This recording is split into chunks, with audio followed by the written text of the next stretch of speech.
एक बार की बात है, गौतम बुद्ध अपने शिष्यों के साथ एक गांव से दूर किसी बड़े नगर की तरफ जा रहे थे। गर्मी के दिन थे और रास्ता भी बहुत लंबा था। गौतम अपने शिष्यों सहित बहुत देर से चल रहे थे, इसी वजह से उन्हें बहुत प्यास लगती है। वहाँ से कुछ ही दूरी पर बरगद के नीचे की एक घनी छांव थी। सभी लोग उस वृक्ष के पास पहुंच जाते हैं। महात्मा बुद्ध अपने शिष्यों सहित वृक्ष की घनी छाया के नीचे विश्राम करने लगते हैं।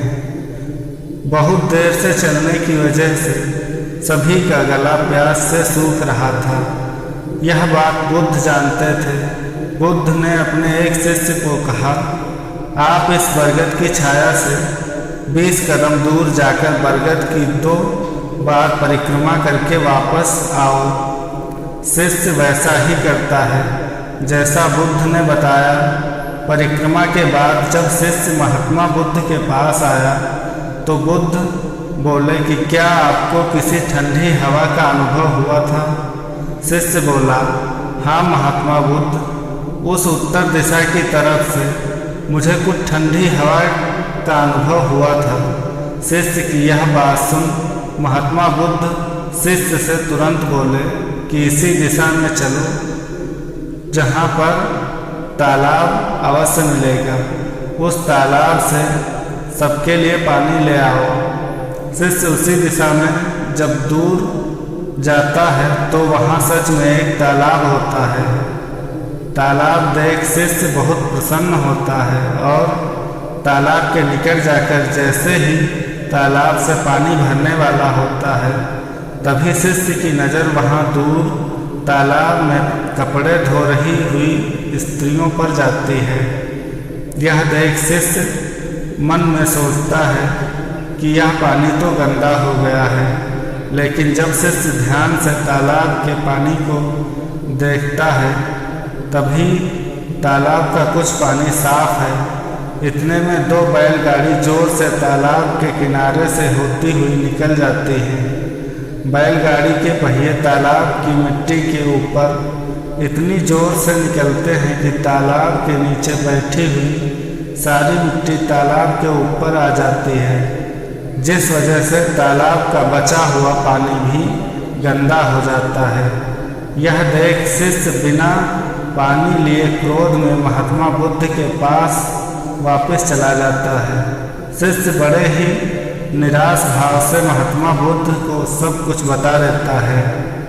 शिष्य की बातें सुन सभी शिष्य बोलते हैं कि हमें तुरंत यहाँ से निकलना चाहिए, किसी दूसरी जगह पानी की खोज करनी चाहिए, वरना प्यास के मारे जान निकल जाएगी। इधर महात्मा बुद्ध सभी को शांत होने के लिए कहते हैं और बोलते हैं कि धीरज रखो, कुछ देर यहीं बैठो, उचित समय आने तक संयम बनाए रखो।